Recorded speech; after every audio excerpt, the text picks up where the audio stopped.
Multiply 61 by 63 using long multiplication. Start with the ones digit, 3. 3 times 1 is 3. 3 times 6 is 18. The first partial product is 183. Now use the tens digit, 6. Start one place to the left. 6 times 1 is 6. 6 times 6 is 36. The second partial product is 3660.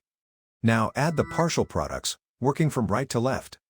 In the ones column, 3 plus 0 is 3. In the tens column, 8 plus 6 is 14. Put 4 in this column and carry 1. In the hundreds column, 1 plus 6 plus the carried 1 is 8. In the thousands column, bring down 3. The product of the whole numbers is 3843. So 61 times 63 is 3843.